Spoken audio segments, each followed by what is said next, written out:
Well, it was supposed to.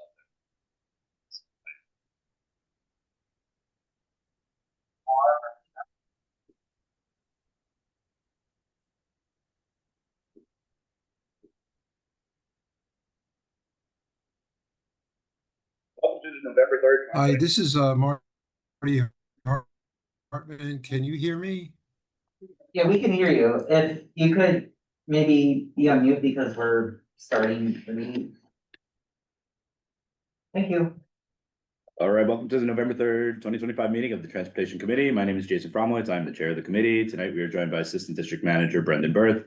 This meeting is called to order at 7:02 p.m. As a reminder, New York State law requires all committee members who are not able to attend the meeting in person to have their cameras on and their first and last names displayed from the time the meeting is called to order until the meeting is adjourned. Members of the public who are attending virtually, you can raise any questions or comments that you have through the Q&A feature of Zoom. Members of the public who are here in person, you can raise any questions that you have by raising your hand. If there is time following the committee's discussion, we will field questions from the public. We need a volunteer to take minutes tonight. If you are able to take minutes, please let us know. Thank you very much. We will now take attendance by roll call, and Brendan will conduct the roll call. Committee members, I will call your name. Your name is called, please say present. I'll announce if there is quorum. Michael Cohen. Present. B. Disman. Present. Maya Donahue. Present. Rob Friedman. Present. Jason Fromowitz. Present. Eric Goldberg. Present. Sean Lambro, and apologies if I got that wrong. That's great. Present. Thank you. Anna Paisior, I don't see. Omar Qureshi. Marion Rowe. Larry Shire. Present. Abe Terzo. Present. Jerry Weinstein. Present. And David Woods. I don't see, but we do have a quorum. All right, great. First off, welcome, Sean. Sean's a newly appointed public member to the Transportation Committee. So welcome. Welcome. All right. The agenda for tonight's meeting was distributed ahead of time by the board office and is reflected on the screen before you. If there is no objection, we will adopt the agenda. Members of the committee, if you object to adopting the agenda, please raise your hand. Seeing no objection, the agenda for tonight's meeting is adopted. We will now adopt the minutes. Minutes from the October 6th meeting were distributed ahead of time by the board office. If there is no objection, we will adopt the minutes as drafted. Members of the committee, if you object to adopting the minutes, please raise your hand. All right, seeing no objection, the minutes are adopted and they will soon be available on the CB6 website. Okay. We will now set some ground rules for the meeting. No one may speak until granted the floor. Committee members who are here in person, if you have a question about committee business or wish to make a motion, please raise your hand and I'll identify you so you can speak. Committee members unable to attend in person, if you have a question about committee business, you may raise your hand through Zoom and I will identify you so you can speak. All committee members, it is extremely important that only one person speak at a time so that members of the public watching at home can understand what is being said by each committee member. Chat function for committee members present via Zoom should not be used for committee business or questions about agenda topics. All such remarks should be made on the record by raising your hand through Zoom. Chat should only be used to alert us to any technical difficulties that you are having or state in writing information like an email address that was already distributed aloud on the record during the meeting. All right, we will start off with tonight's business. We have up first report from the New York City Department of Transportation. Do we have Colleen? We don't. Colleen is here. Okay. I'm actually here. How are you? Doing well, thank you. Go ahead. Hey everyone, it's Colleen Chattergren from City Department of Transportation. I have one item to report on, and that is our application for Open Street is now open for 2026. As many of you know that we work, that is New York City Department of Transportation, work very closely with community-based organizations, educational institutions, and businesses, groups to execute Open Street citywide.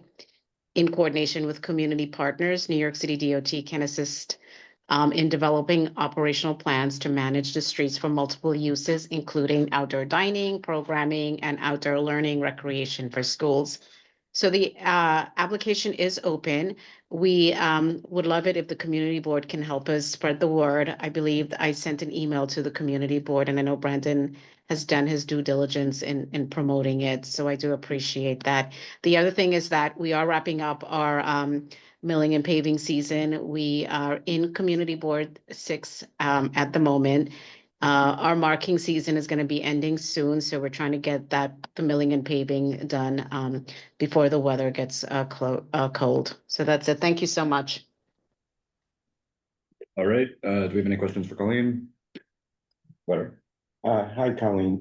Thank you for your email, which you shared the information about the Lexington Avenue bus lane. I know this is something that's also on our agenda a little bit further north.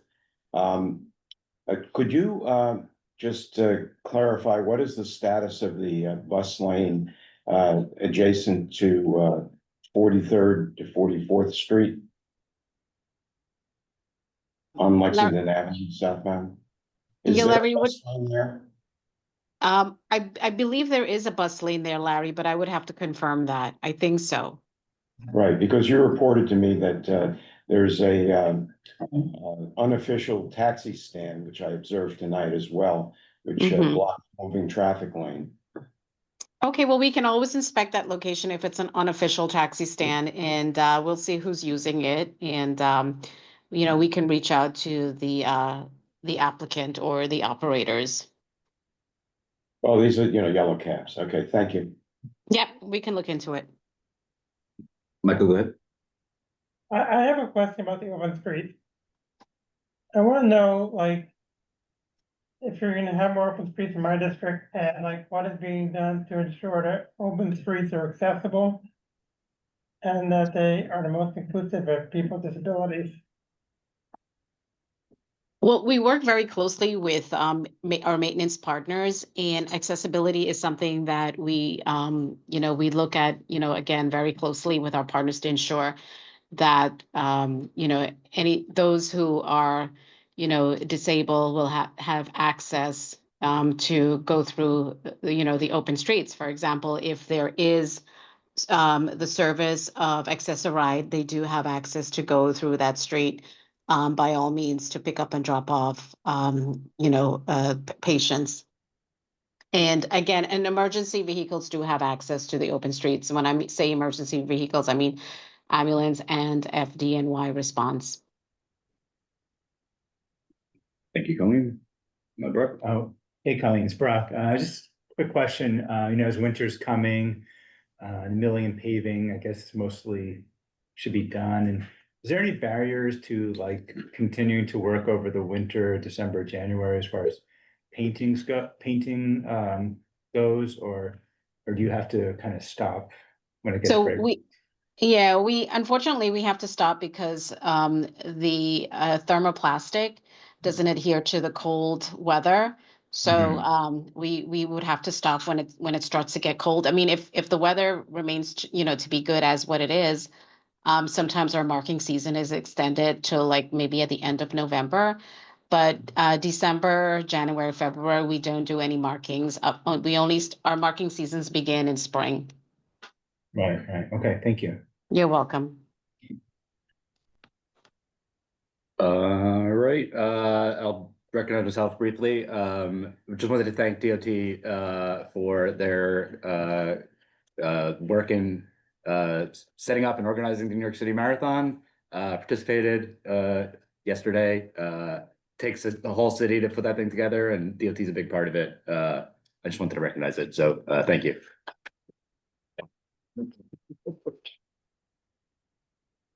Okay, next we have presentation on plans for reconstruction of East 43rd Street.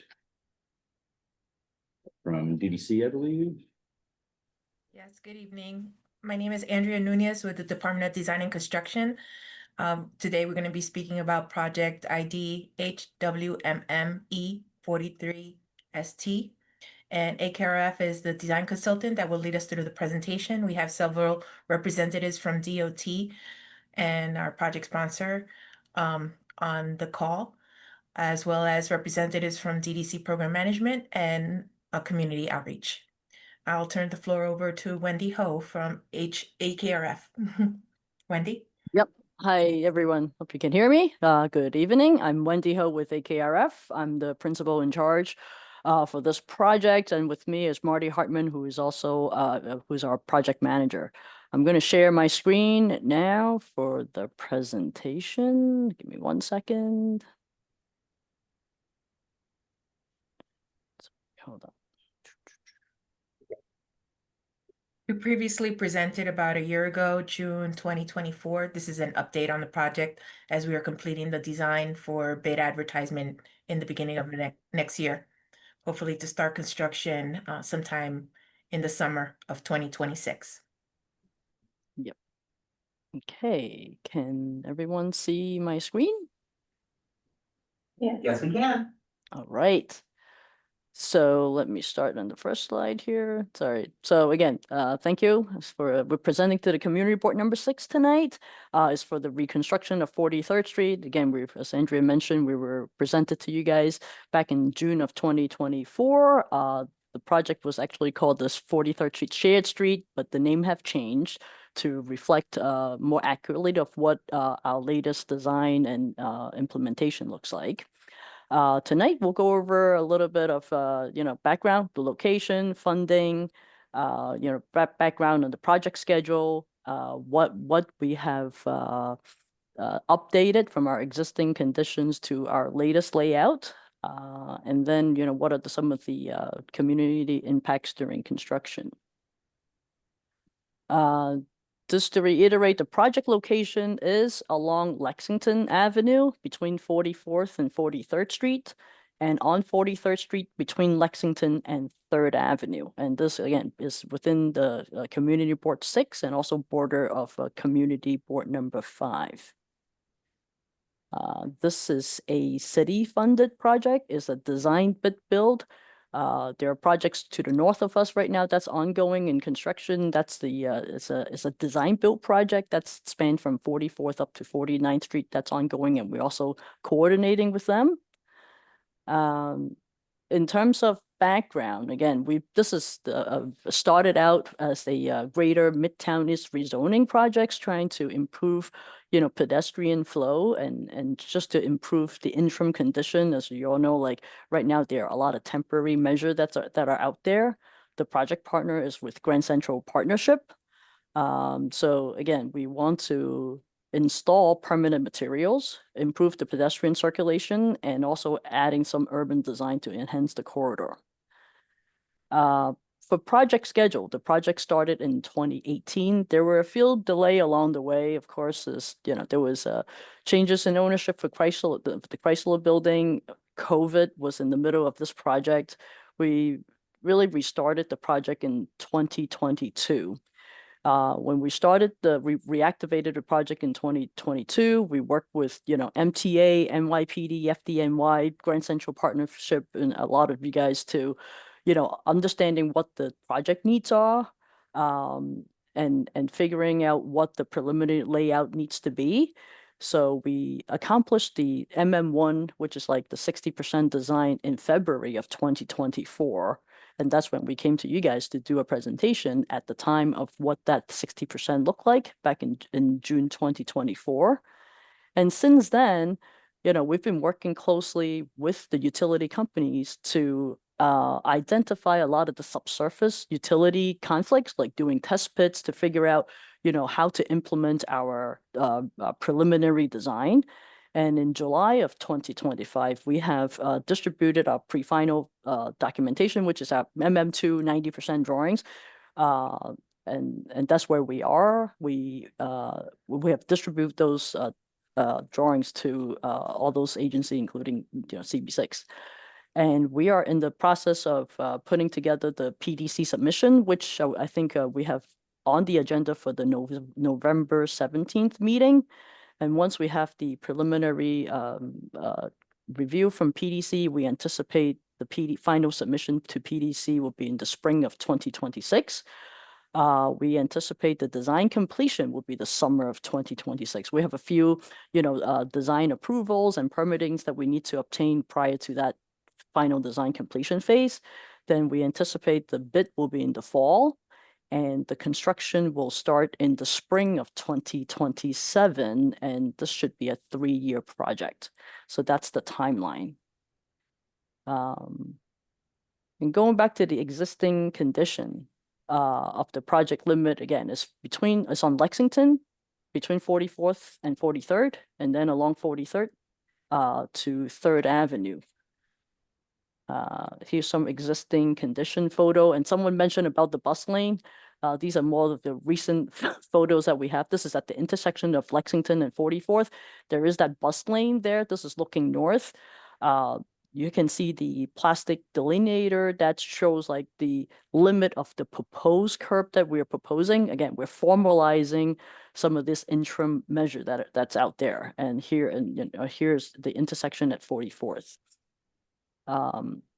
Next picture is at the intersection of Lexington and 43rd, and this is the location where we are proposing a raised intersection. So what you see in this crosswalk, the whole intersection is going to be at the same elevations as the sidewalk.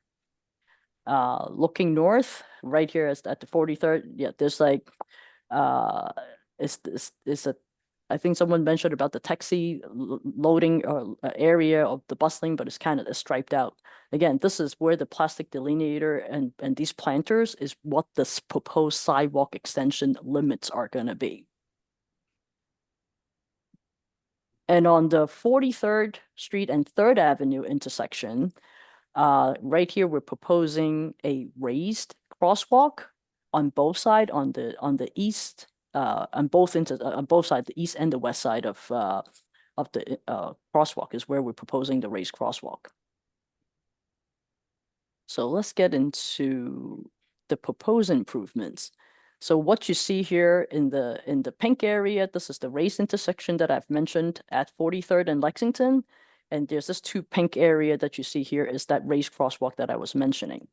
And what we're widening on the west side of Lexington is that what I mentioned before, the plastic delineators. So that's how much we're widening the sidewalk, the full length from 44th all the way down to 43rd Street.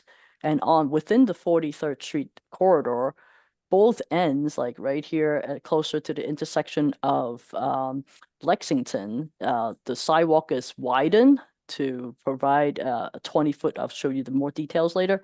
The 20-foot travel lane. As during the preliminary design, we understand that there was some needs for access or truck loading to the Chrysler building, where we now maintain a quote-unquote parking area or commercial loading area in the mid-block to facilitate those movements of trucks and the needs for truck loading area. And then in this closer third of the 43rd Street towards 3rd Avenue, again, we're widening the sidewalk to improve the pedestrian safety. So here are some of the typical sections where within Lexington, we have a widened sidewalk to about 22 feet, which is a 10-foot extension from where it is today. We have an 11-foot bus lane, and then 3 traveling through this raised intersection. And we're introducing bollards on both sides just to be able to protect the intersections and delineate where the sidewalk versus roadway is going to be, since, it's the elevation of the roadway is the same elevation as the sidewalk. And then the areas where we do have curb, like outside of the raised intersection, we do have the similar geometry where we have a 22-foot sidewalk, 11-foot bus lane, 2 traveling, and some areas we do have either a traveling or parking lane.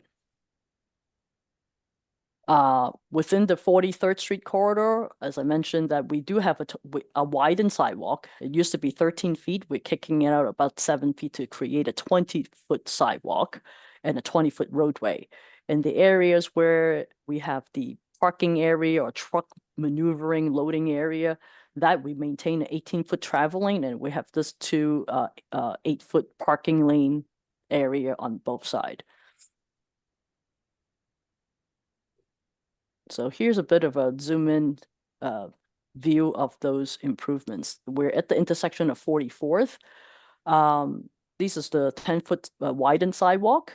The circle with the green circle where is the existing trees and tree pits that we're maintaining, but the existing tree pits will be enlarged to a larger side stand. It used to be a 5x5 tree pits, but what we're proposing to be a 5x10 standard park tree pits. Continuing on, this is at the intersection of 43rd and Lexington. So we do have that 10-foot sidewalk widening, and in front of the Grand Central Station where there was an existing line of bollards, but because we're widening the sidewalk, we're moving the bollards out to the edge of the sidewalk as well. And what you see the dotted blue here all along here is where we have the security bollard to protect the entrance of Grand Central Terminal. And again, because this is a raised intersection, we're proposing bollards also along the edges so that you can delineate where the travel lane versus where the sidewalk is. Along 43rd Street, we have all these existing tree pits. We will be planning to enlarge them. And here is where the 2 parking lane is, and this is basically the limit of the widening. I think the earlier version that we have when we proposed to you guys back in June of 2024, the length of the raised crosswalk was the raised intersection was bigger in terms of footprint. But as we went through design, different iterations and looking at the subsurface conflicts, there was like major steam lined and vault that we weren't able to impact or to move. So the geometry and the curb line changed a bit, and also we had to shorten the raised intersection. This is at the intersection of 3rd Avenue and 43rd Street. Again, we are widening the sidewalk here, proposing to raise intersection to, again, improve pedestrian safety. And there are a couple of tree pits here. Similarly, we're going to just be enlarging them. As part of, besides the surface improvements that we have, there are DEP related utility work as well. We do have upgrades to the water main and some sewer repair, like it's just gun lighting and spot repairs throughout. So what you see here in the orange line, which is a 20-inch main that runs down Lexington between 44th and 43rd, and there's a 12-inch main that goes all the way down 43rd Street all the way to 3rd Avenue. And the spot repairs are spotty. I don't know if you can see the green is a little bit over here and then partially along 43rd Street. But it's not a full replacement again. That's just a minor repair. From the urban and landscape improvements, the bollards that we're proposing, that we're using will be similar to, in terms of color, still the bronze color, and it's a dome type. This is what what's existing the existing bollard looks like. It will be similar over to Vanderbilt, and that's what we're proposing. There are some planters that we'll be introducing, and it's going to be a concrete planter, rectangular shape, just to match the bronze bollard. We're picking or choosing this brown color. The planting palette is what you see over here, and our landscape designer, MNLA, has been working closely with Grand Central Partnership as well as Parks Departments to identify, the different type of planting that they'll be. I think they're still talking through to make sure of making that planting selection. For the enlarged tree pit, again, most of them we're keeping the existing tree, but the ground covers is what you see over here. And also, again, these are plantings that our landscape architect is working closely with Grand Central Partnership and the parks. There will be these new standard tree cards around the planters, the enlarged planters as well. Oops, sorry. And then in terms of the impacts during construction, we're still, coordinating with OCMC to making sure that, all the sidewalk and building access will be maintained at all times. We have to work on the parking restrictions. We understand there is the access arrive bus stop on 43rd closer to Lexington that we need to relocate during construction. Again, we're gonna do the best we can to, coordinate with the community, or just to minimize impact to the community, especially the one that we just mentioned before, which is the design build project just north of this. And that water main work is really a continuation of that design build project that we have. That's all I have for now. Andrea, I'll pass it back to you and see if I missed anything. We can open the floor to questions. Yep. Okay, thank you very much. I'll start us off. So are we eliminating the seating and shared street elements? Yeah, there are no seating programming as part of this. I'll let the OT answer, sorry. Yeah, just as this project developed, a lot of the kind of more raised portions of the roadway were deemed challenging from both a utility conflict and also from accommodating some of these large buildings. Many of the buildings here use 43rd Street as their primary loading area for all of their freight entrances, because Lexington, 43rd, and 3rd Avenue don't have like loading dock access. So balancing a lot of needs on the corridor as well as challenging subsurface infrastructure. We're not proposing any seating as part of this project, but we do coordinate with the bid, and we'll be exploring movable infrastructure post-construction. Okay, and so there's also an addition of parking then, by removing where they're seating today, is that right? There's no real overall change in curb access or like number of spaces. The majority of the corridor will remain no standing anytime. A significant part of the corridor is driveways for those loading docks. So there's really no change in curb operations as opposed to how it is today. Okay, thank you. Michael, go ahead. I wanted to ask about the accessorized relocation. I have two questions. Number one, I want to know about the accessorized relocation, if that's going to be temporary and how long it'll be. And also I want to know, like, is there a plan to reduce the speed on Lexington Avenue, just as we're on 41st Street for the section of it? And to have that be receding and things like that as well?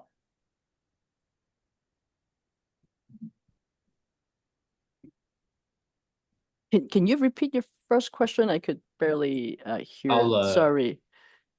I was asking, how long will the accessorized stop be relocated? And on the portion on Lexington Avenue, will that be turned into a shared street as well? Will it have a reduced speed limit as well and have outdoor seating and those kind of things? Right, I heard it, whether the 43rd Street will be a shared street. I think the short answer is no, this will not be a shared street. And No, the question was, and Michael, tell me if I got this wrong, where the accessorized drop off. Okay, right here. Is that being relocated? And how long Yes. will that be? And for how long? And that's probably during the duration of the construction. I think that's going to be determined as we get the contractors on board to figure out how long, or the construction sequencing at that location. Will Lexington Avenue be 42nd and 41st Street be a shared street as well? Second to fourth. Michael, might help, the mic's over here, might help with you. Will Lexington Avenue between 42nd and 41st Street be a shared street as well? No, Lexington would not. Go ahead, Casey. yeah, it'll remain as it is today. The only thing we're changing for Lexington is we're building out one block of the painted sidewalk extension into a standard sidewalk and building the raised intersection just at the intersection. Thank you. Sean, go ahead. Is there any plan to add additional street coverage?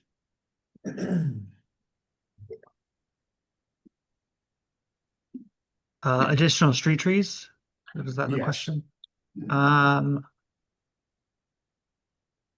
Again, think we had- we found whatever available space that we could to put the tree pits, and again, and this is again based on subsurface conditions. So we're basically trying to maintain existing trees that are out there. There are I don't think we have rooms or opportunity to add more street trees.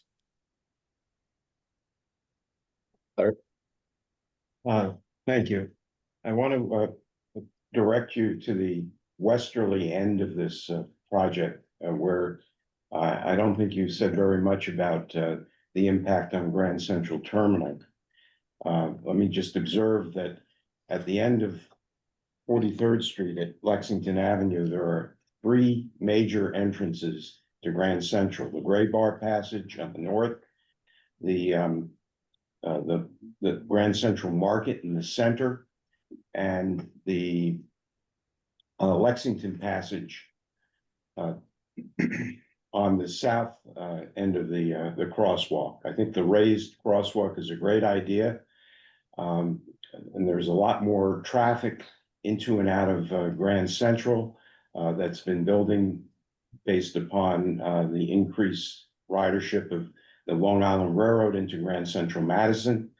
And just recently, the subway station entrance between 42nd and 43rd Street received an accessible person's elevator. And so I want to circle back to a recommendation that I've previously made and would like to put it back on the table. And that is where you have the sidewalk being widened north of 43rd Street, which currently is planters and nobody walks there. And they haven't walked there since you brought this to our attention in June of 2024, because those planters are so huge, they block passage. If that could be recreated in the form of a bus stop bay, so that people who need to ride the 101, 102, 103 and the limiteds on Lexington Avenue would have fast and easy access into and out of Grand Central. That would be an alteration to your plan that I would strongly recommend. And I would, if I was asked to opine on the project overall, I'd be against it unless this was created. You have a temporary bus stop south of 46th Street now because of your water main construction. That's just too far away from Grand Central, and the next stop further south requires everybody to cross 42nd Street. Is there a question? No, I wanted to make an observation and a statement. Now, with regard to the taxis that are illegally parking in the lane of traffic, they could be relocated in the area that you now have the temporary bus stop next to the post office. And again, that could be a bay, keep them out of the lane of traffic. And I think it would probably sort everything out, because the major pedestrian need for widened sidewalks is south of 43rd Street on down to 42nd Street, where the entrance to that subway station is. So no question? No, just an observation. Okay, very good. Brock?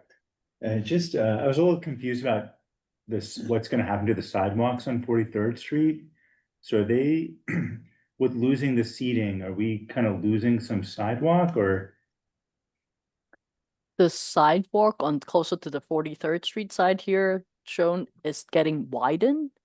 Yeah, So you do have a more space on the sidewalk, and the green boxes here indicates is the planters that we're proposing. So so yeah, instead of the seating, we're getting a widened a sidewalk. widened sidewalk, That's the trade-off there. right? Okay, got And it it. was widened on both sides, because right now it's like all the seating is one side, and we can show you the pictures that we have on 3rd Avenue. Oops, let me go back up here. Right, so right now the area that's striped out with some seating areas on one side. But our proposed condition, we have widening on the sidewalk on both sides. So that's the trade-off.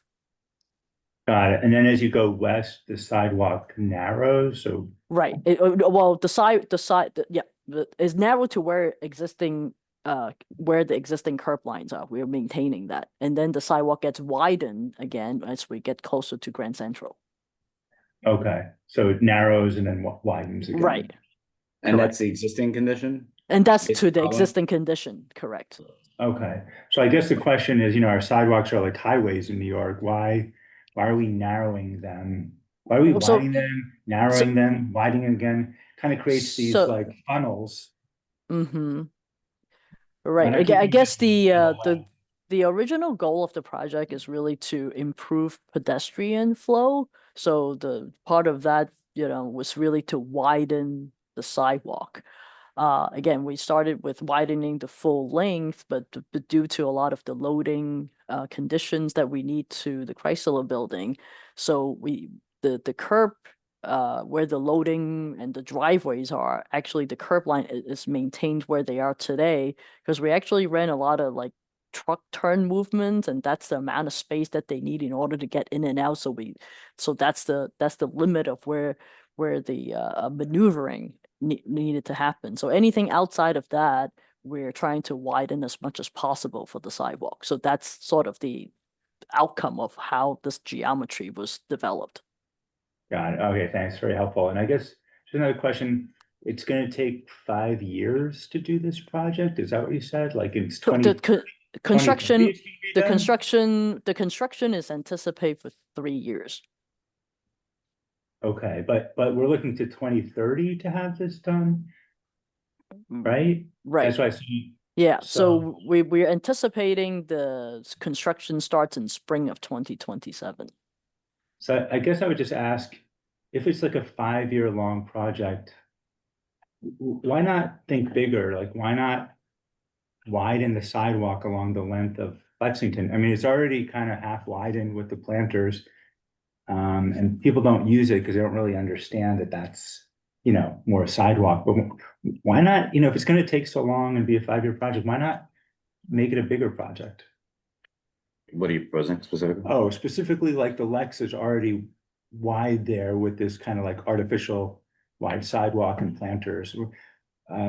Would you be opposed to just widening the whole thing? I think it goes from like 42nd to But like I think that's, 48th or 50th. that's the proposal is, The proposal is just one block. oh, but okay, but I see. So you're saying going up further north? Right. The proposal is just one block, right? So if it's gonna be a 5-year project, why? Like then we have to wait another 5 years to get another block? You know what I mean? Anyway, Yeah. that'd be my suggestion. I think just for context, this project came out of the rezoning, which identified like very specific improvements as part of the Greater East Midtown rezoning, which focused on 43rd Street as a block. We did already expand the scope to include the sidewalk widening to like think a bit in the future. There are some significant challenges with continuing it to the north. Specifically, once you end with the actual terminal building, you begin actually hitting all of the bridge joints for the train shed, which are a significant hurdle because they're actually owned by MTA. So we would need to do some significant coordination with the train shed reconstruction in order to adapt those bridge joints, because everything essentially from the property line of Lexington to the west is basically a bridge structure. So there's like some significant underground constraints on Lexington in that section. And then moving south, we are coordinating with the ongoing development at the Grand Hyatt to try to determine if there's any opportunities for enhancements for Lexington to the south. So we do try to expand our projects to be more comprehensive, but there's always limits on what we can do as part of a project, a single project.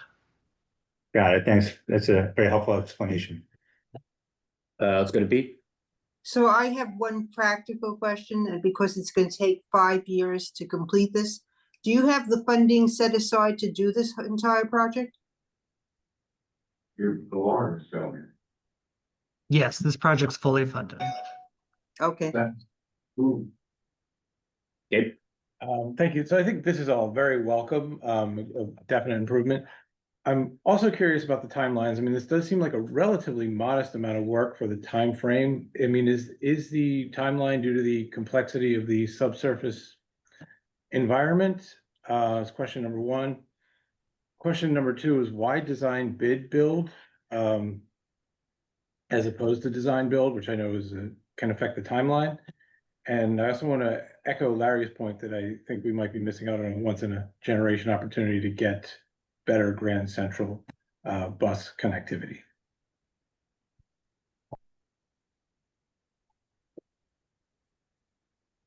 So the first question was why design build and I guess the first question is the timeline seems quite long for the amount of work, and is that related to the complexity of the subsurface infrastructure?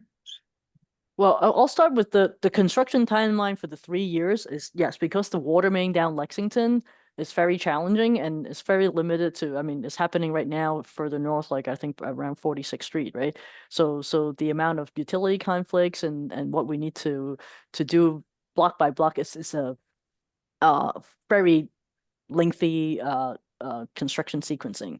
But in terms of like between now till we start construction, as I mentioned earlier, we do have a few other permit approval. We have to work with MTA to get the, because the bollard right now in front of Grand Central belongs to MTA, is under their jurisdiction. We have to remove those bollards and install the new ones. That's also impacted with MTA with their substructures. So we have a little bit of time that we need to coordinate with MTA to get their approvals to get to the design completion, which we're anticipating in the summer of 2026. So, and then it takes a time to bid out the project, and then we'll start in the spring. So from the design perspective, yeah, we still have a few milestones that we like design approvals that we need to get before we can start. And then there was another question. Yeah, just I'm always curious when DDC's here, like why some are design build and some are design bid build, and it's just, yeah, curious about that.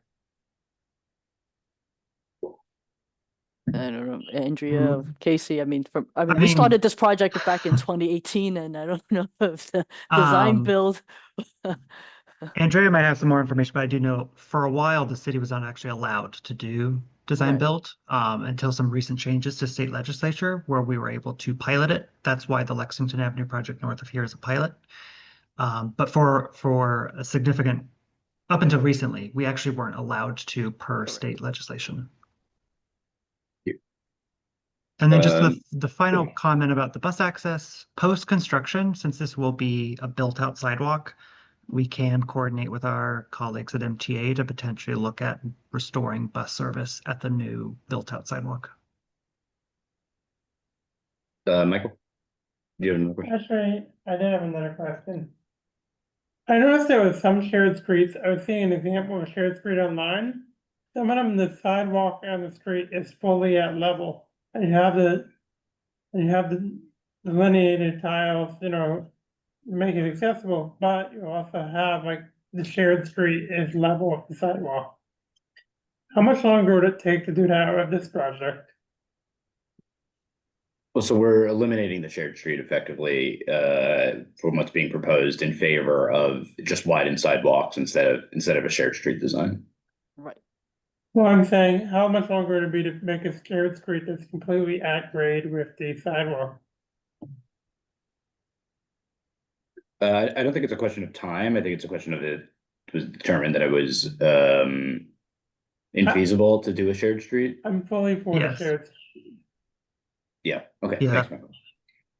The original project intent was to do a shared street as part of the EIS rezoning, and as we went through the design process, the significant underground constraints, the loading needs, the operations, it over time became infeasible to implement a shared street in this block.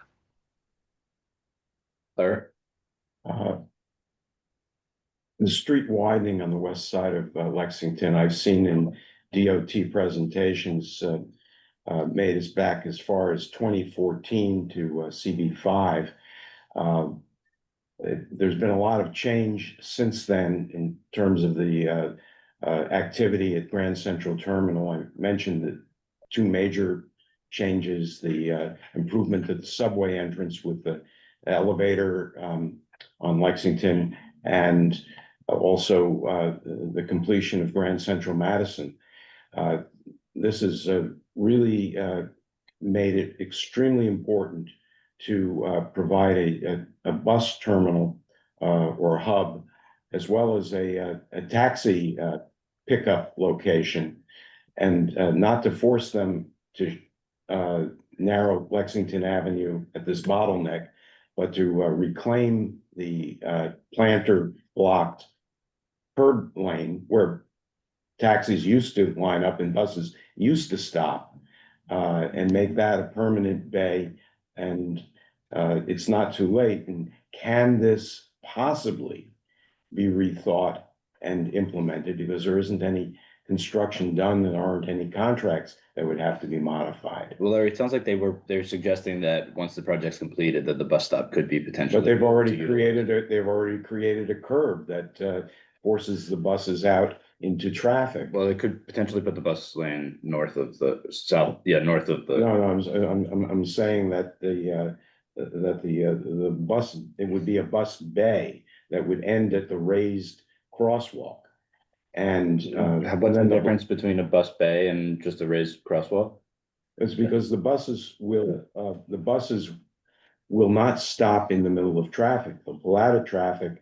The taxis also will pull out of traffic instead of blocking a lane of moving Okay, traffic. so you as they're don't, doing you that. don't want the I extended. don't want the sidewalk extended north of 43rd Street. I think that has to be cut out of the project. And you could save some money there. You could save some serious money. Okay. And apply it on 43rd Street where the project's been reduced. Again, was there a question? Now, I asked them, is it possible? So a significant Yeah. goal of this project is to widen the sidewalks around Grand Central, where we see incredible pedestrian volumes, and we want to accommodate the #1 user in the city, which is New York City's pedestrians. We feel like we can potentially reevaluate to accommodate bus service. As far as taxi pickup and drop off, there are adjacent curbs on the east side of Lexington Avenue that can function as curb access for taxis. So we feel like we're trying our best to accommodate a variety of different roadway users, to better accommodate them in a more organized fashion. Thank you. Brock? Quick question, are you looking for a resolution from us? Or is this just kind of presenting this along your timeline? I Good believe question for. I believe this is just a, An update. an update for you guys. I think, Andrea, I do believe that as part of the PDC submission, we already have CB6 approval letter previously. Yes, we have the resolution from June. Thank you. That's it. We could always still pass a resolution if we wanted to. Yeah, let me move a resolution to modify our approval so as to request that the curb extensions be limited to south of 43rd Street to facilitate future bus and taxi stand. We have a second? Can we look at what we actually said last time? Yes, we can. Yeah, let me, I would also Mm. like to add that regarding the bus bays, it makes it difficult for the bus to re-enter traffic and it further delays service. Thank you. 43rd.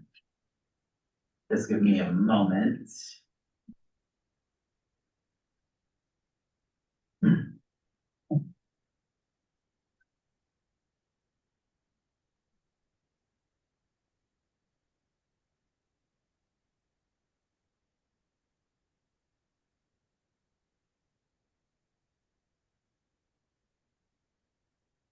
It's the resolution from June of 2024.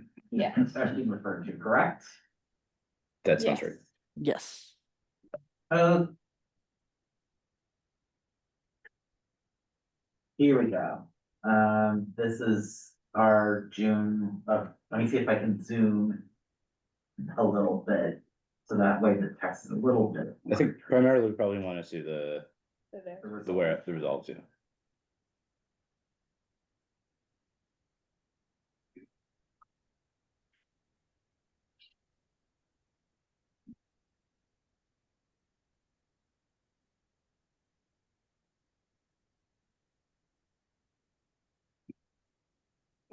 Okay, anything else? Okay, so do we have a second to Larry's motion?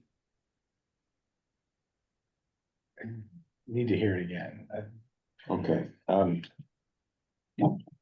I make a motion to amend the June resolution to address the issue of a bus stop at 43rd Street, a taxi stand, or 44th Street.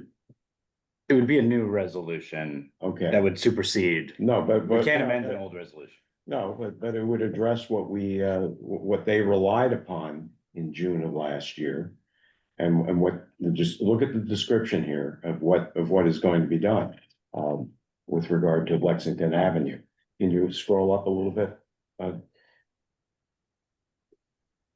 think specifics of the resolution aside, Larry's proposing a resolution, correct me if I'm wrong, to create a bus stop between 43rd and 44th Street on the west side of Lexington Avenue, and a taxi stand on the west side of Lexington Avenue between 44th and 45th Street as a part of this project, and for the planners to consider whether it would be advantageous for the movement of traffic to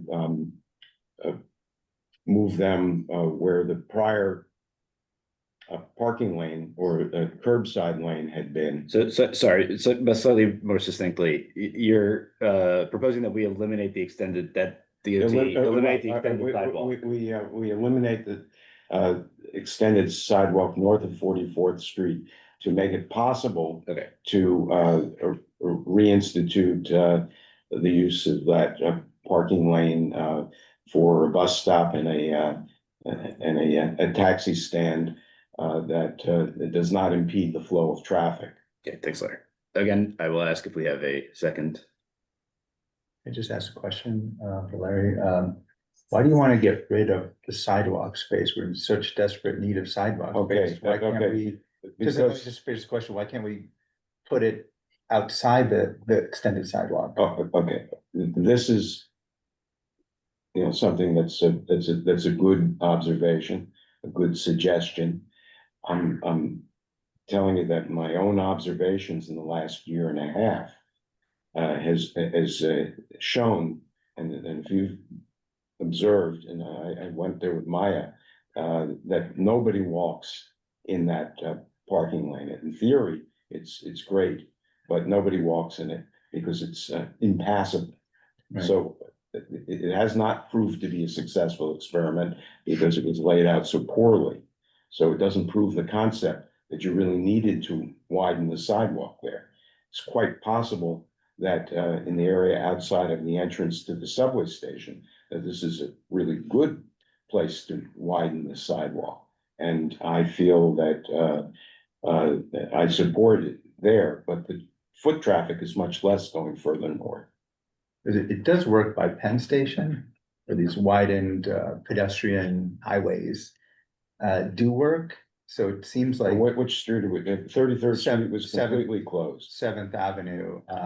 Well, Seventh has Avenue, widened Seventh sidewalks. Avenue. So was- we're approaching an hour on this topic. I'd like to Okay, Seventh Avenue is spend 30 much minutes on the topic. Much wider. Do we have a second to the motion? And if not, then we'll move on.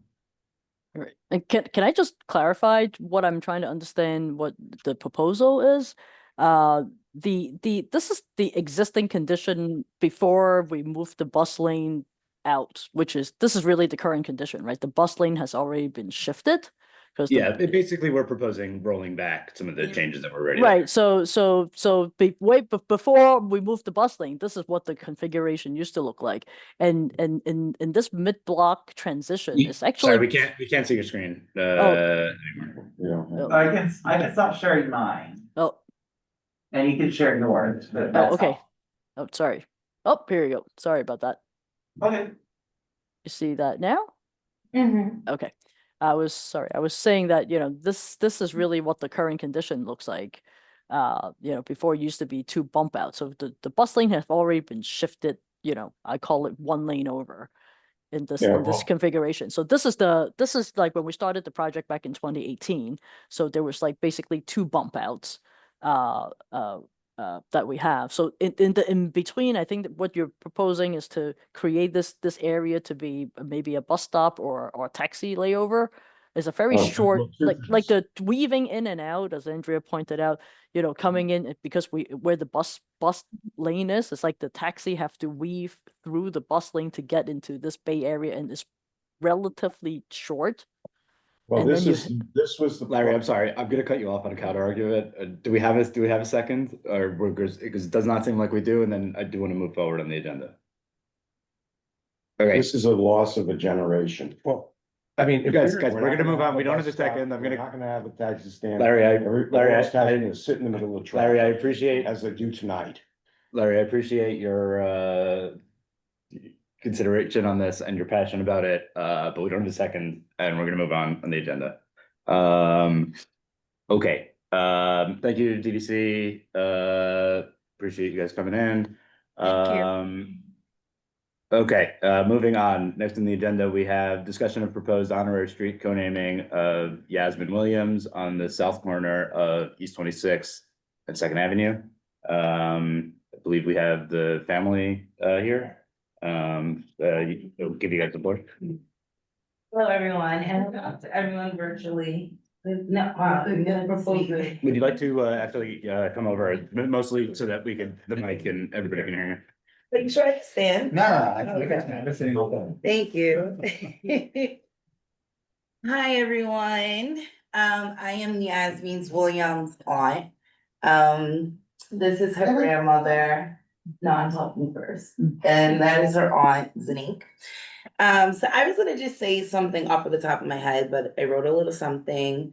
I'm a little nervous, so we're here today for a street co-name for Yasmin's Williams Way in her neighborhood on 26th Street and Second Avenue, where she lived for most of her life. Before I go into why Yasmin should have a street co-name, I want to give you background information on her, who she was, and her advocacy in her community. Yasmin was my niece, but we grew up as siblings. A Brooklynite, a true New Yorker who was raised in Virginia during her early adolescent years, but returned to New York as a preteen. Yazzie and I were more like siblings than aunt and niece. We were 6 months and 6 days apart. We always laughed at her mom, which is my sister, and my mom, which is her grandmother, were pregnant at the same time.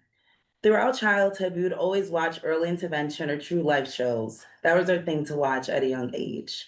We would often ask each other, what do you think happened to that person? Or say to each other, wow, that's so sad. Can you imagine if that was you? I look back at it now and think, oh my God, we were so young watching these shows, yet so curious to know the world and why people do the things they do or end up the way they do. At an early age, she expressed so much empathy and compassion for others, a trait that most young people don't have. Those late night talks, TV shows we shouldn't have been watching, combined with the curious mindset, is what molded Yazzie to become an activist later in life. A free-spirited, good-hearted person who understood regardless of what cards you were dealt, they could be reshuffled any way you want, no matter how many times you twist and turn them, cut them and deal them. Sometimes we need another set of hands to give us a good shuffle, or someone to cut the deck for us to help us get closer to winning the game. In other words, help us achieve what we want in life or where we see ourselves in the future. The question she longed to know the answer for as a child on why people experience the things they do in life didn't matter anymore, because sometimes there's just never an answer.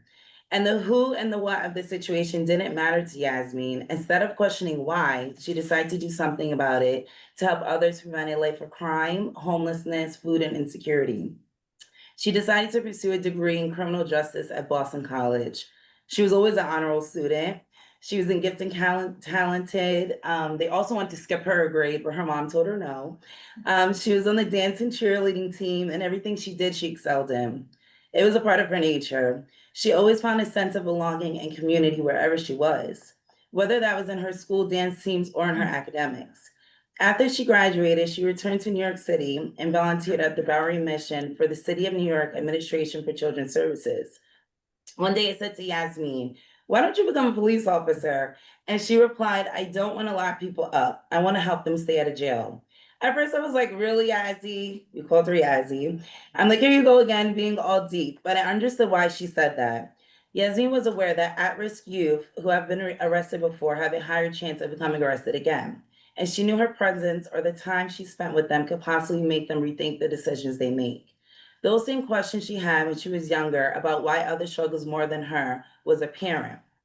Typically starts from an adolescent age due to a lack of guidance, love, or just someone around them who didn't care and needed some compassion. Yasmin was a selfish person.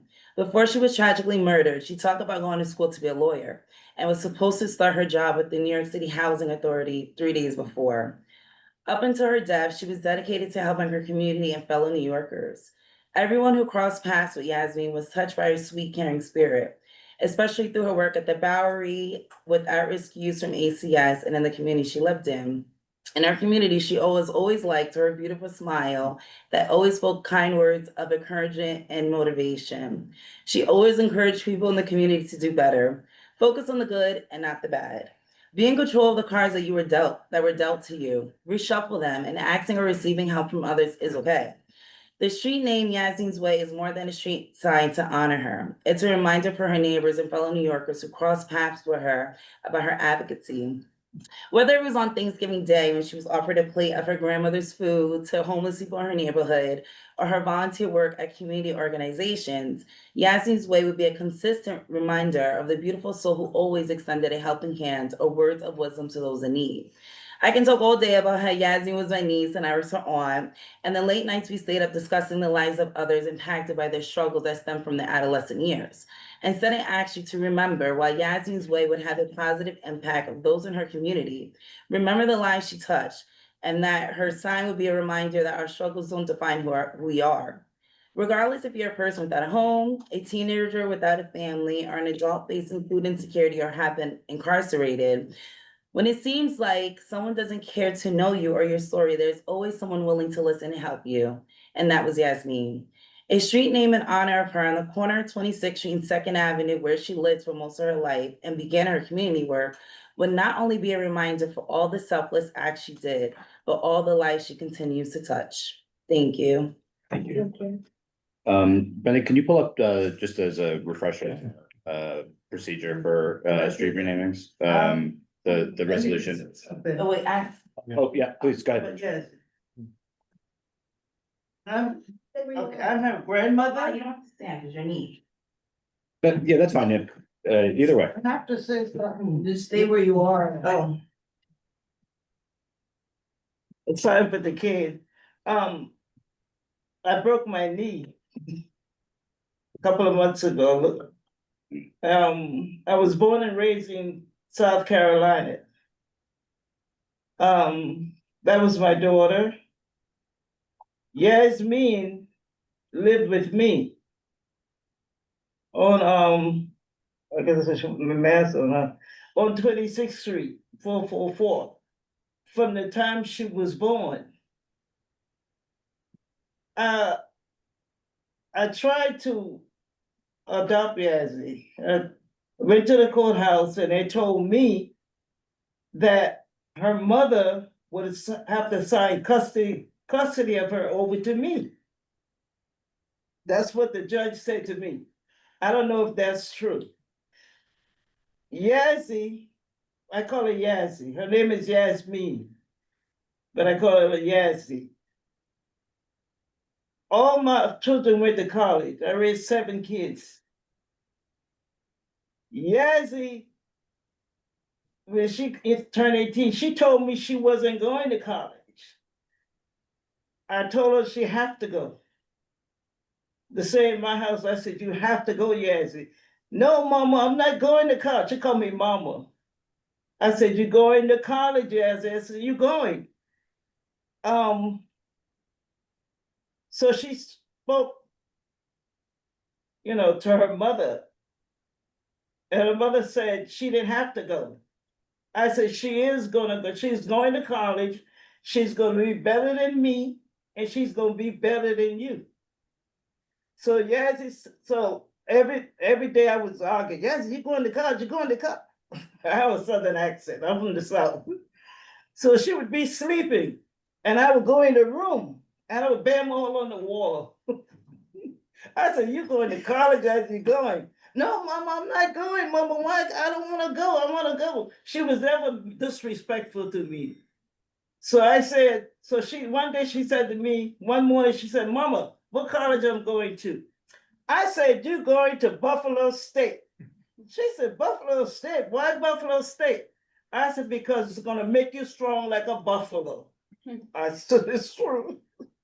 So she went, she put up, so when she applied to the colleges, she said, what, Mama, I have to apply to other colleges besides Buffalo State. I said, no. You're only gonna apply to Buffalo State. I know it sounds crazy. But she said, Mama, they might not even accept me. I said, they will accept you. She went to Buffalo State. Yeah, Yazzie, I couldn't believe it. Because I don't know what made me say Buffalo State. I still don't understand it. And I'm a Christian. So I think it was God speaking to me. She only applied to one college and she got in. Thank you. Yazzie, huh? Thank you for that story. Thank you. Thanks, Yeah, Evan. Yazzie was very smart. Ma, they have to continue. Yeah, she didn't argue with nobody. You meet her, you would like her. She was tall, slim. Ma, they have to. When I say tall and slim, I'm saying, the reason I say tall and slim, Ma. because Yazzie was murdered. Okay, so I figured, It's okay. oh, I shouldn't have said that. No, you keep going. Okay. Oh, I shouldn't have said that. No, you could. No, No. A couple more minutes. No, the reason I said she was, because the way I see it, by her being so slim, nobody needed to murder her. Yazzie was a Christian. And she said to me one morning, she says, no, one day I was talking to her and I told her that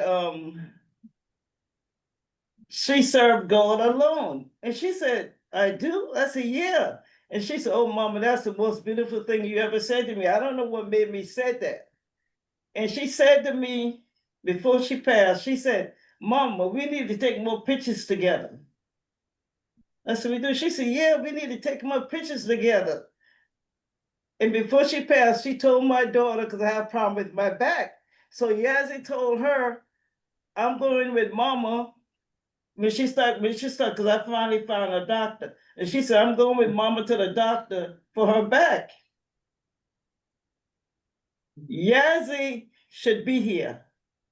Yazzie got a degree in criminal justice.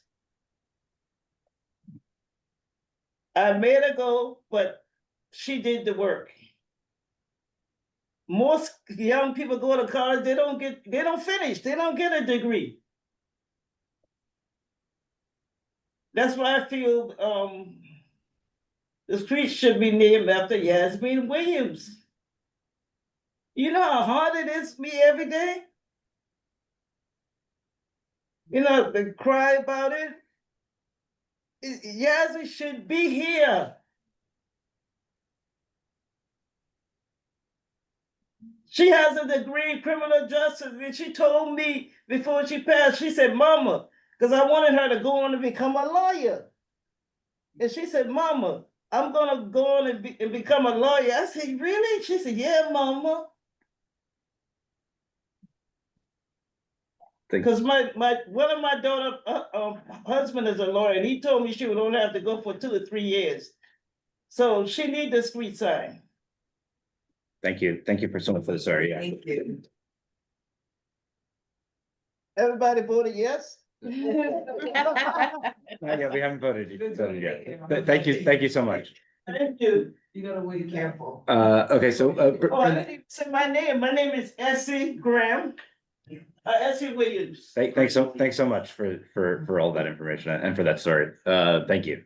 Brenda, can you pull up the just to frame the discussion, Well, our policy. There's the, what I mean, policy page on our website and then the related resolution. Yeah, the resolution was in particular.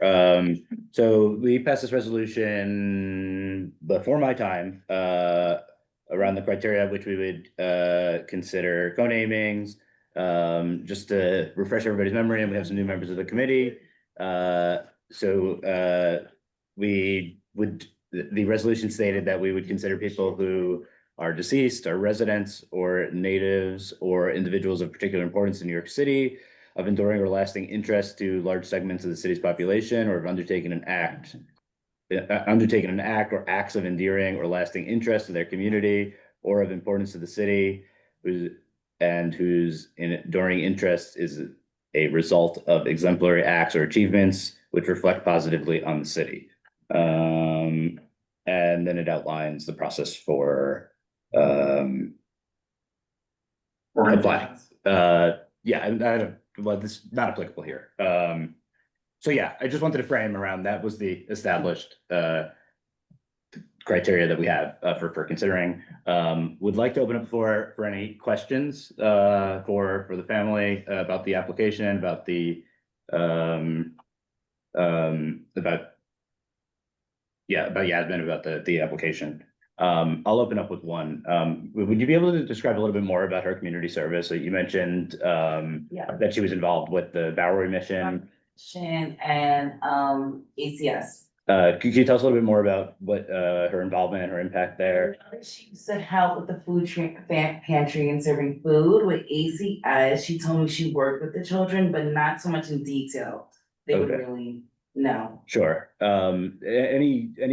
Just to frame for context about, trying to establish the impact of the community, do you have any framing of amount of hours volunteered or anything along those lines?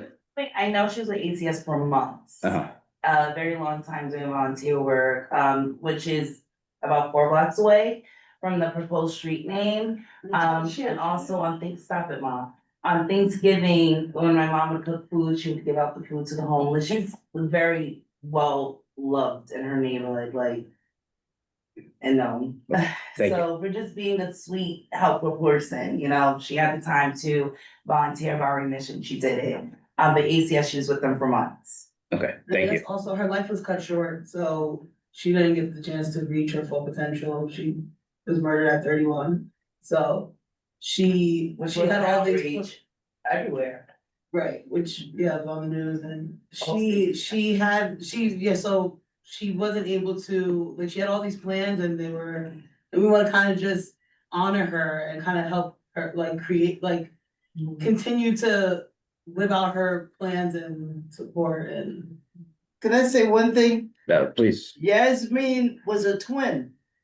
I always forget to mention that she had a twin brother. She was a twin. I always forget it.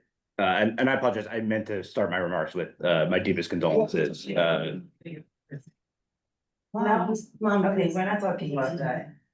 Do we have any other questions from the committee? Okay, so without any other questions, I guess so we have this application in front of us. We have the option of making a motion for a resolution in favor of the street renaming. Or we could do nothing. Theoretically, we could make a resolution opposing it, although that would not be normal procedure. I will open it up to the floor for discussion. Michael? Honestly, she may have done the thing. Honestly, it's sad that someone died, but it's sad that someone got shot or whatever. But it's the truth is that I wonder, really, what impact did she make on the community? I mean, I noticed that she supported the people, but once she what was the big thing that she did for the community? Typically, with street renamings, think about someone did something very great to help benefit the community, you know, you see a lot of streets are named after like people who did something that culturally added to the community, or like maybe they were a great artist, maybe they were someone who organized a nonprofit program, with someone who did something like that. They're very added to the both for life of the community or serve the community in a major way. Maybe you see a street named after like police officer or something like that. So like or like someone who started something that really improved the community's life. So like I'm wondering, is there something like that for Yasmin? Cause that's like really defining factor for me. Thanks, Michael. Maya. I see your point, but I actually think I would be in favor of supporting this and writing a resolution in support of this. And I don't think that there always has to be such a grand display of community support. I think from what the family is saying, when I was reading a little bit online, that Yasmin was very involved in the community. And I think it's a way to honor people who do the hard work, who go out and speak to people, and you don't have to be the leader of a nonprofit organization, because those are the people that really run the machines of what our community is. And I think it's a very tragic way that she ended her life, but I think it's a very beautiful way that we can honor the small things that really do make community. So I would be in favor of it. I also wanna, I guess, follow up on Maya's point. I'm your neighbor. I live at 26th and 3rd, and I just put together 2 and 2. That murder was, made a huge impact, on our neighborhood. And I think something like this would be deeply healing for an event that was extremely traumatic, for the entire area. Yeah. I was just gonna share a thank you to the family for coming here. I know it takes a lot and looking for ways to honor someone who's, you know, really important to you, and to the community. So I just wanted to first say, you know, thank you so much for coming down here. I'm sure it's a difficult task to Nerve-wracking. relive this and you shared. So like everything that you said and shared is really moving. I also want to say to sort of this community, and so you understand my position, is that I'm not in favor of street namings as sort of a general piece. So I just want you to understand that like that's my position Yeah. as opposed to something in this specific situation. So thank you all for coming. Thank you. LCD has. Go ahead, Pete, please. Thank you. So first of all, let me extend my sympathy also for the murder. And it takes a lot of strength to be at a community and to express yourself. But I have a couple of questions. One is generally in co-naming of the street, we talk to the people, the businesses or people on the street. Has there been any discussion with the local community about the street naming? And has there been any discussion with the council person about the naming as well? Brendan, you want to go first? So one thing I want to add about the council person piece, so, this co-naming is in New York City Council District 2, which used to be Carlina Rivera's seat. But she resigned her seat a few months ago. That seat is vacant for now. Therefore, the office told the applicant to just reach out to the Council District 2 office. And I just wanna add, we did a lot of footwork, going to, around going around the neighborhood and going to these stores and getting a lot of signatures and a lot of support, so. A lot you can from the see that. stores. She's All the a stores did, shine. and they agreed, so.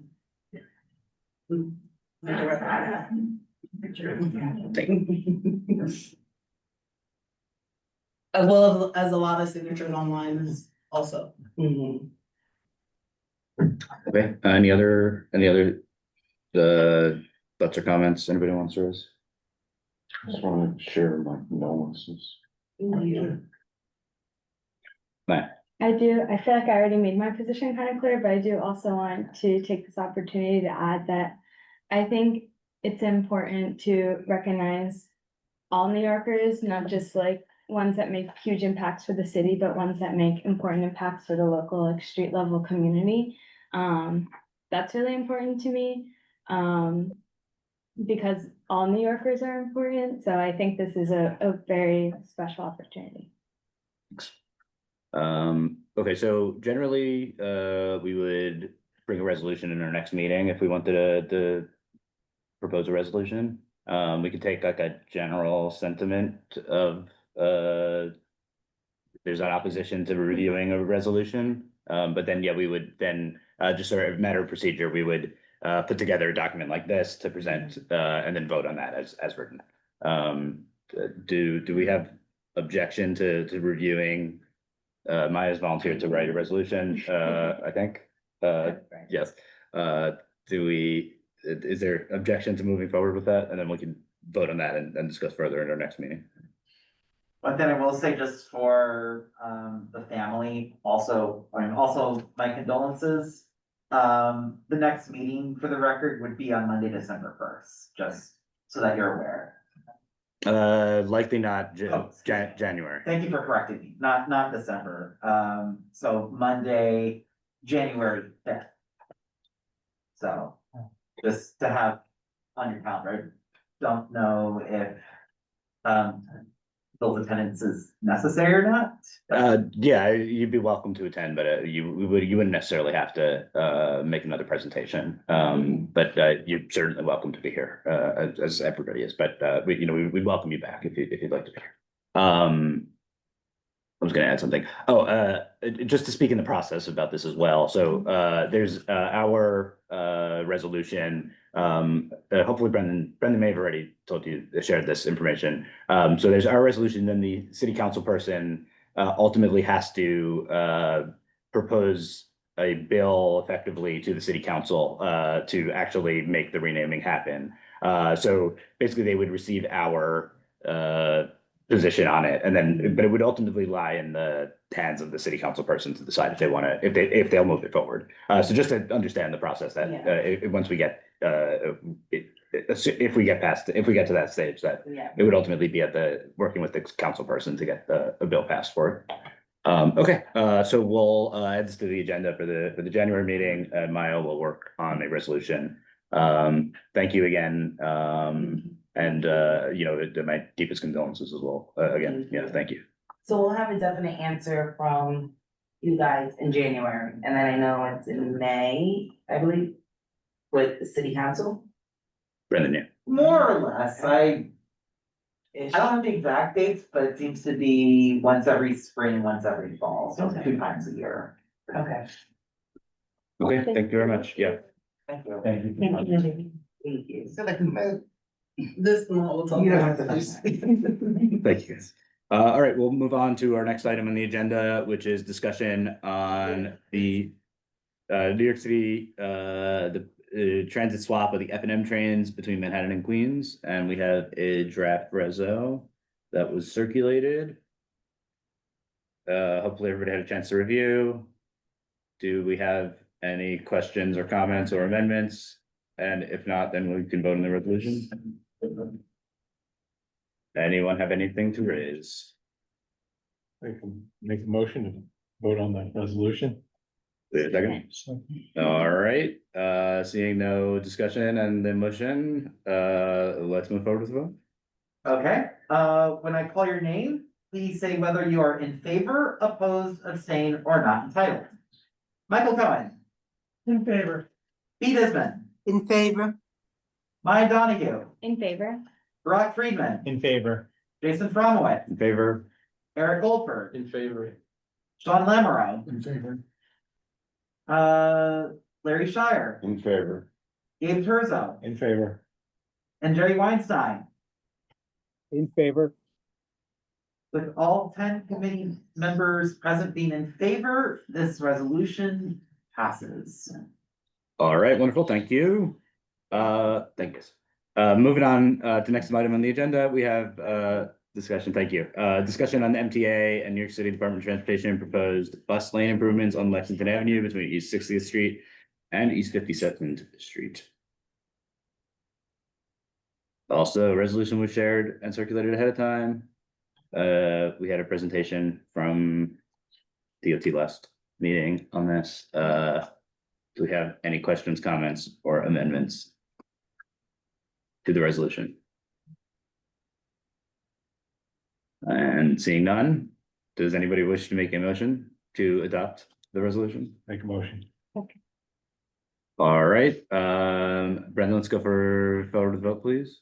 Okay, when I call your name, please say whether you are in favor, opposed, abstain, or not entitled. Michael Cohen, In favor. Pete Isman, In favor? Maya Donahue, In favor. Barack Friedman, Favor. Jason Fromowitz, In favor. Eric Goldberg, In favor. Sean Lamoureux, In favor. Larry Shire, In favor. Dave Turzo, In favor. and Jerry Weinstein. In favor. All 10 community members present being in favor, this resolution passes. Great, thank you very much.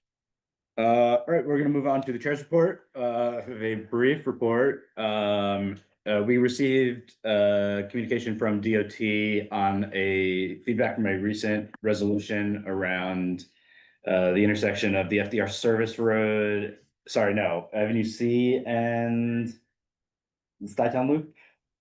You know what I'm referring to,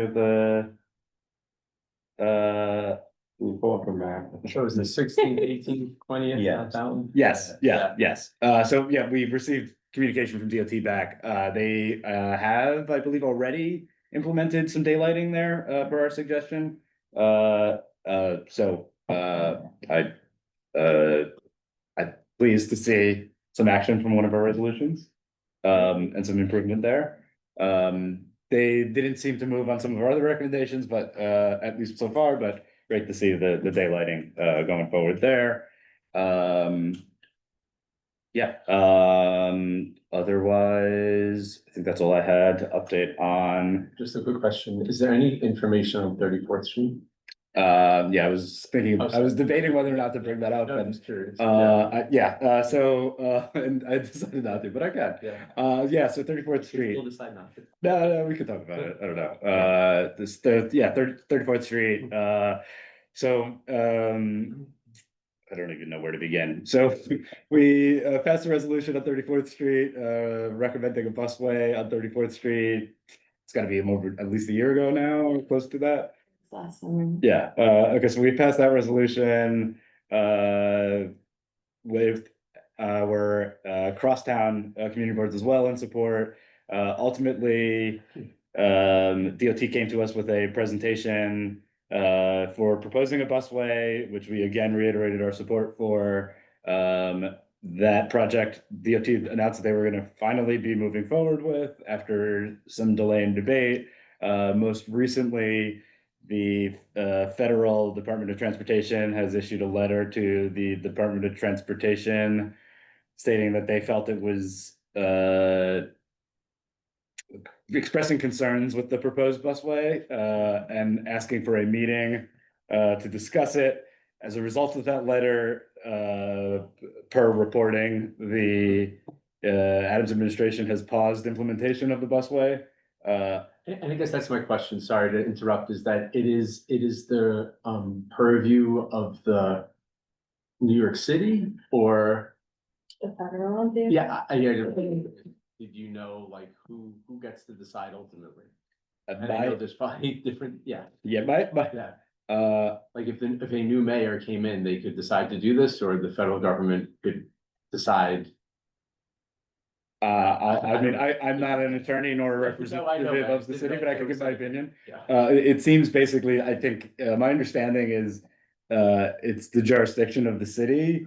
And the concern is, I guess, the withholding of federal funds, that could potentially be impacted by Overall. this agreement, but like at the end of the day, my Micro understanding is. decision is the jurisdiction of the city, but obviously there's other factors. Okay, Right, that's that's my understanding. And yeah, I totally agree. It's just that it could be labeled as a highway, 34th Street. And that was the justification given for that. And like you said, worried about stripping New York City of funding, federal funding. Michael, do you have something to?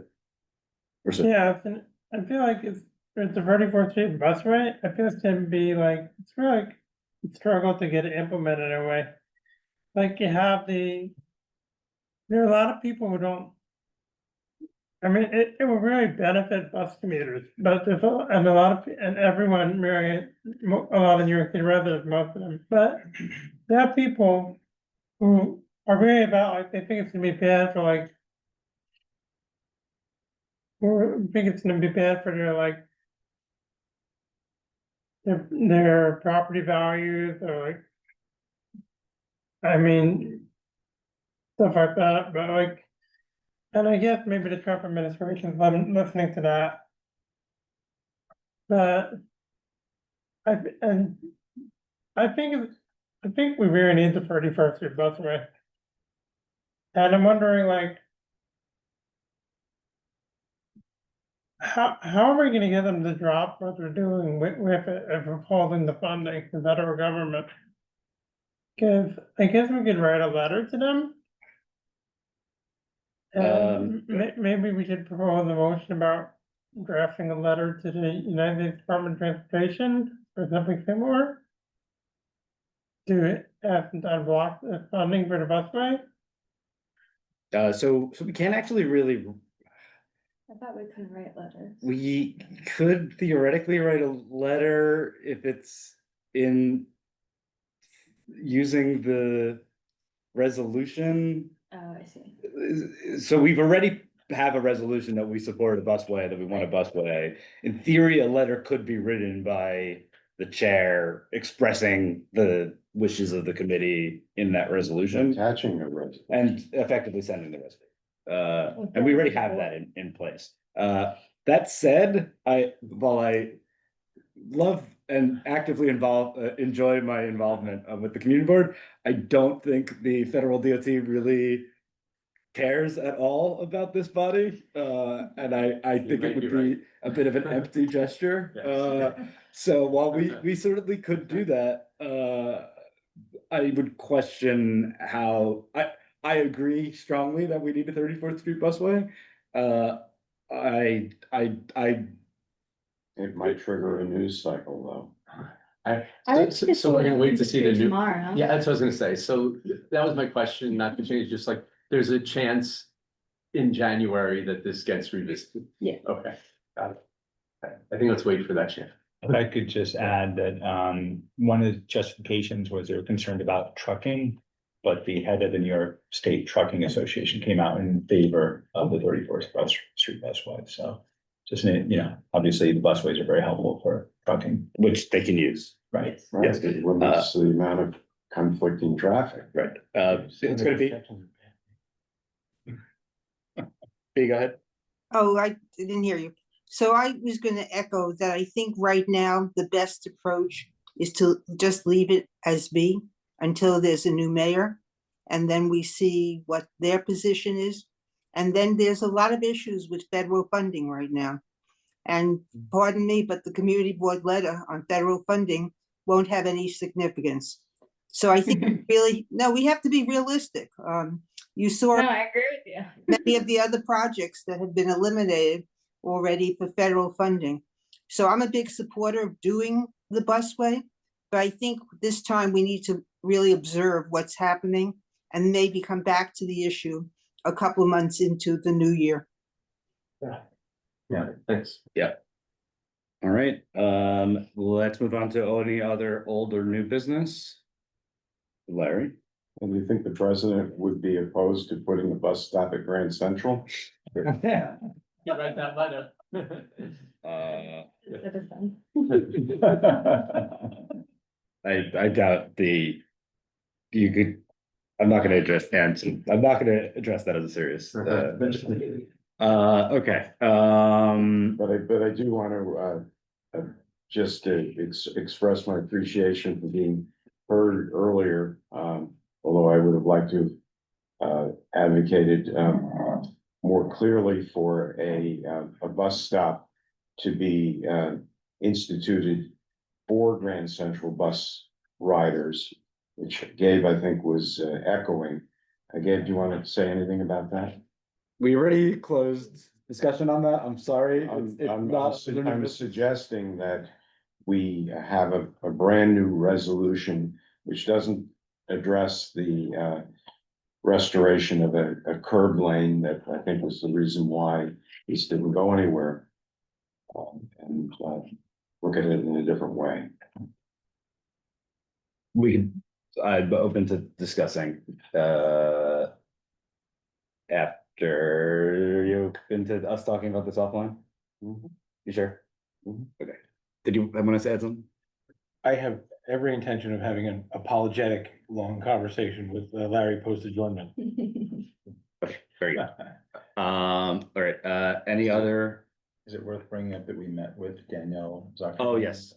The new Manhattan Please. DOT commissioner, just to say that we took all of our resolutions that we passed in the past year or two, we went over that with her, and I think she was pretty supportive of them and was willing to take a look into, relook into some of those things, so. Yeah, also I'll emphasize, given that it's came up in full board, that we brought up the topic of 23rd Street and the FDR at length, and to try to get some progress on there, which has been stalled on DOT. Other older new business. I have one more item to bring up. Okay, so we in exec committee we were discussing street renaming applications. The current guidelines on the website say that you should, in order to, actually, Brendan, you had that up a second ago. Yeah, I had the resolution up, I can bring up, want me to bring up back up the resolution or the, what's on our website? What's on the website, please? Okay, So on the website today, we have, as far as the process for applicants, we suggest that applicants, at the top, applicant should send a brief, oh, sorry, no, that's not it. I think we said, do you remember what it was specifically, Brendan? You weren't an exec, so I don't know why I'm asking that. This is, there's something on here that states basically that you should ask the city council representative. That's where you were reading. yeah, the applicant should send a brief letter to the board and their local city council member. Okay, got it. Right, okay. So, yeah, we have that on there that, thank you, Maya. That they should contact their city council member as well. In parallel, there was a question that, the resolution does not specifically require that. And so there's a question of, should we be updating the website to reflect the resolution?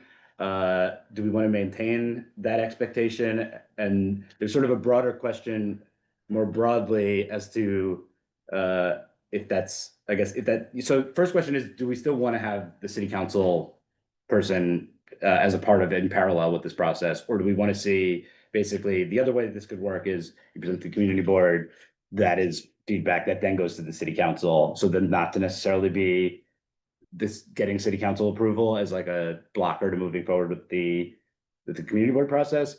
And then there was sort of a broader question of, do we want to consider these street naming requests at all? My feeling was that by kind of requiring approval from the city council person before it comes to this community board, we're like kind of unnecessarily creating bureaucracy and like steps to prevent people from moving forward.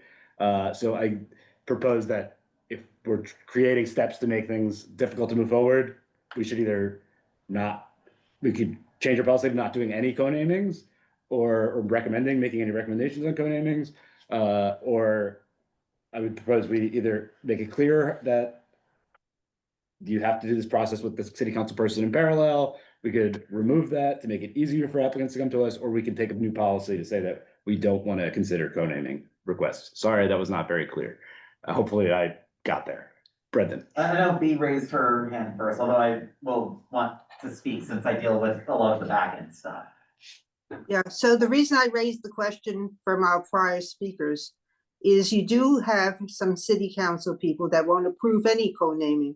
or do a real look-see. And it's a lot of work for the applicant as well as for the community board. So I have always believed it should be done in parallel, and we should really have an understanding of what the city council person ultimately wants to do. That was why I asked the question about discussion with the city council. I would leave it the way it is until we see what the direction of New York City government is. Brilliant.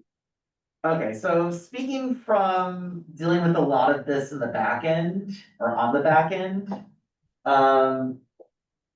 like when we reach out, like when an applicant or when the community board reaches out to a city council representative or a city council office about these applications, they ask us what our position is.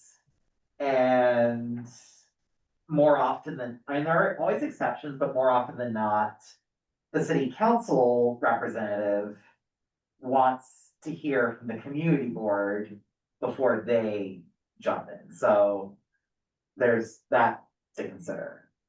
Yeah, that's my sort of take on this as well, is that the community board's recommendation likely influences or should influence the city council person's position. And I think it makes sense for the process to start here. And then the city council person can consider the request, consider the community board's recommendation, and make a decision. Maya. I generally agree with what Bea said, but I am understanding that that's not the existing way that things go with the experience that we've been having. Is it possible just to have a discussion with our council members that are representing our district to be like, this is something we would like to do in parallel? Because it would be a shame for someone to do all that work and then the council member to be like, I'm not going to support any co-naming, doesn't matter what it is. And I will also say that to what Eric said earlier, and I'm going to write the resolution in favor of this street co-naming that we heard earlier tonight, but I would be open to like revisiting our entire policy on co-naming. As far as like, are we actually going to continue looking at them? Okay, I appreciate this is getting into a big discussion, and I only brought this up in older new business. My intention of bringing this up was basically just to get a sense of a read of the room and how we feel about potentially making some changes here. It seems like we do want to potentially change some, there is a need for more robust discussion. So I would propose that we add this to a future agenda and we talk about it in more depth. And what I propose is that if it's okay with you, because there's no immediate urgency to get this on the agenda in January, which is when the new council person will take office, that we could postpone the discussion of your resolution until either February or after. And in the meantime, have an opportunity to find out who the council person is and what their inclination in District 2 would be with this kind of a subject, so that in the future, if we're gonna have a policy, it would be a smooth one. Yeah. I'm open to that, as long as we tell the family that if we're gonna postpone it to. Oh, tell them the reason why. I mean, because we were trying to create a smooth process. I understand, just to make sure they get notified, because we told them that it'd be January. No, I understand that. I don't think we should make any changes to what we're doing today, because we would be changing the rules as we're moving, what's the phrase? Moving the I'm goalposts? just saying that we might make a motion in January to table it. And, it's a Robert's rule. And, this will buy the opportunity to sort out how we, and when we want to For the make. question of when I'm amenable to. We could, I think we should continue to move forward with the resolution for January. If we decide that we're gonna table it, then we can decide that in January. It'll be ready in January. Thank you. Jared, you have something to add, but I would like to kind of close discussion on this in favor of having another discussion about this in a future agenda. We're all on. In brief, 10 seconds, I would only say that when we do reopen it, we can use this as a template, absolutely asking the incoming whether or not they have a position overall about street naming. That's all. Okay, great. All right, is there any other old or new business? Seeing none, I will make a motion to adjourn the meeting. And we have a second and no, which is not required anyway. We will join the meeting at 8:45. Yeah. Did we take a vote on the,